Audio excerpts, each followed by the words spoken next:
So it's not only these confirmation votes that are happening tomorrow, it's also confirmation hearings before the relevant committees on Capitol Hill. We will have those live for you as well. And there are 3 of them to watch. For Kelly Loeffler, former senator of Georgia. Remember, she's up for the post as the Small Business Administration Director. And then, of course, we have Howard Lutnick. He's up for the post as Secretary of Commerce. And then remember, we also have the one I think a lot of people are going to be watching, and that is Robert F. Kennedy Jr.'s confirmation hearing for tomorrow to be the next Secretary of Health and Human Services. And we're hearing from lawmakers about this, including Nancy Mace, Republican from South Carolina. She says this: what does making America healthy again look like? She says no forced vaccinations. She says treating obesity as the epidemic it is. She says banning toxic chemicals in our food. And she says exposing Big Pharma's crooked lobbying. She says confirm RFK Jr. Our lives quite literally depend on it. Well, that is one side of this argument. Another side is being voiced by members of Kennedy's own family. Of course, the Kennedy family, a prominent political dynasty for decades. Well, his cousin, Caroline Kennedy, remember the former ambassador to New Zealand and Japan, and the daughter of late President John F. Kennedy, she issued a blistering video today urging senators to not vote to confirm her cousin, Robert F. Kennedy Jr., calling him a predator. What we want to do right now is play out that entire video. Let's watch. Dear Senators, throughout the past year, people have asked for my thoughts about my cousin, Robert F. Kennedy Jr. and his presidential campaign. I did not comment, not only because I was serving in a government position as United States Ambassador to Australia, but because I have never wanted to speak publicly about my family members and their challenges. We are a close generation of 28 cousins who have been through a lot together. We know how hard it's been, and we are always there for each other. But now that Bobby has been nominated by President Trump to be Secretary of Health and Human Services, a position that would put him in charge of the health of the American people, I feel an obligation to speak out. Overseeing the FDA, the NIH, the CDC, and Centers for Medicare and Medicaid Services, agencies that are charged with protecting the most vulnerable among us, is an enormous responsibility and one that Bobby is unqualified to fill. He lacks any relevant government, financial, management, or medical experience. His views on vaccines are dangerous and willfully misinformed. These facts alone should be disqualifying. But he has personal qualities related to this job, which for me pose even greater concern. I've known Bobby my whole life. We grew up together. It's no surprise that he keeps birds of prey as pets, because Bobby himself is a predator. He's always been charismatic, able to attract others through the strength of his personality, his willingness to take risks and break the rules.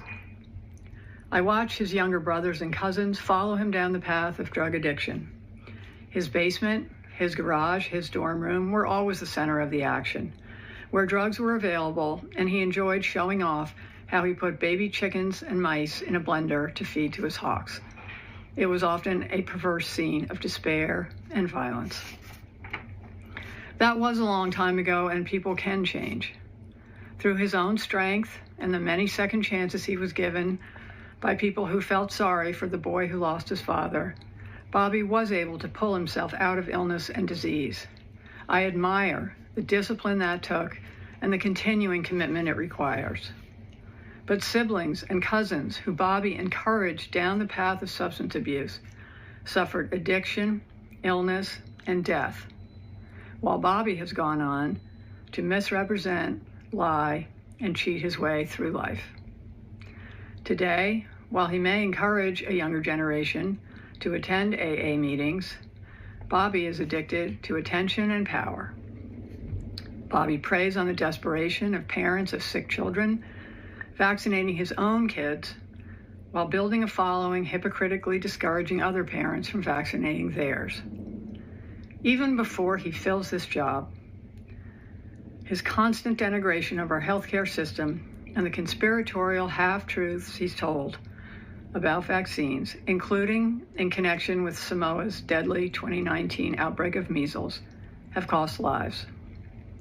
And now we know that Bobby's crusade against vaccination has benefited him in other ways too. His ethics report makes clear that he will keep his financial stake in a lawsuit against an HPV vaccine. In other words, Bobby is willing to profit and enrich himself by denying access to a vaccine that can prevent almost all forms of cervical cancer and has already been safely administered to millions of boys and girls. During my time in Australia, I worked on the Quad Cancer Initiative, and I learned that cervical cancer is among the top 3 forms of cancer among women in a majority of countries. Tragically, every year, more than 200,000 children lose their mothers. They are orphaned due to a lack of vaccines and screening. Those are the real-world consequences of Bobby's irresponsible beliefs. We are a close family, and none of that is easy to say. It also wasn't easy to remain silent last year when Bobby expropriated my father's image and distorted President Kennedy's legacy to advance his own failed presidential campaign, and then groveled to Donald Trump for a job. Bobby continues to grandstand off my father's assassination and that of his own father. It's incomprehensible to me that someone who is willing to exploit their own painful family tragedies for publicity would be put in charge of America's life and death situations. Unlike Bobby, I try not to speak for my father, but I am certain that he and my Uncle Bobby, who gave their lives in public service to our country, and my Uncle Teddy, who devoted his long Senate career to the cause of improving health care, would be disgusted. The American healthcare system, for all its flaws, is the envy of the world. Its doctors and nurses, researchers, scientists, and caregivers are the most dedicated people I know. Every day, they give their lives to heal and save others. They deserve a knowledgeable leader who is committed to evidence and excellence. They deserve a secretary committed to advancing cutting-edge medicine to save lives, not to rejecting the advances we have already made. They deserve a stable, moral, and ethical person at the helm of this crucial agency. They deserve better than Bobby Kennedy, and so do the rest of us. I urge the Senate to reject his nomination. Sincerely, Carolyn Kennedy.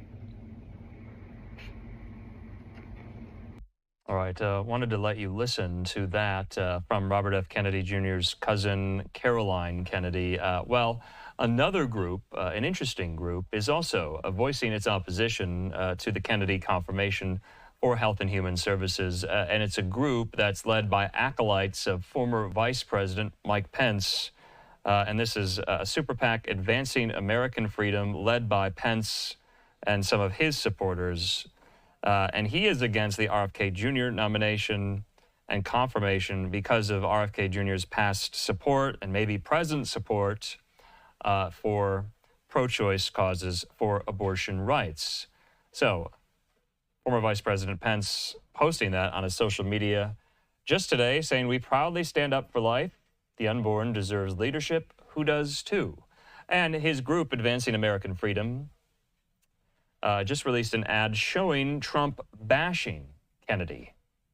So wanted to make sure you are understanding this confirmation fight from all angles. Of course, you'll watch it all play out live tomorrow during the confirmation hearing for RFK Jr.